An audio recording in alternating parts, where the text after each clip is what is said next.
جو آدمی اپنے ماں باپ کے لیے مغفرت کی دعا کرتا ہے، چاہے وہ ماں باپ زندہ ہیں یا فوت ہو گئے ہیں، جو شخص کثرت سے اپنے ماں باپ کے لیے مغفرت کی دعا کرتا ہے، چاہے وہ ماں باپ زندہ ہے یا دنیا سے رخصت ہو گئے، فرمایا مرنے دم تک اللہ اس کو کسی کا محتاج نہیں کرتے۔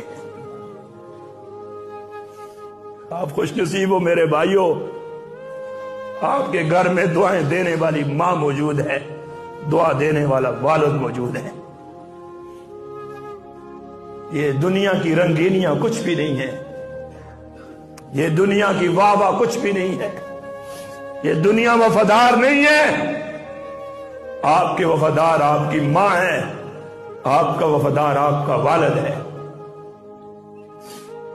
ساری دنیا منہ پھیر لیتی ہے، ماں باپ اپنی اولاد سے کبھی منہ نہیں پھیرتے۔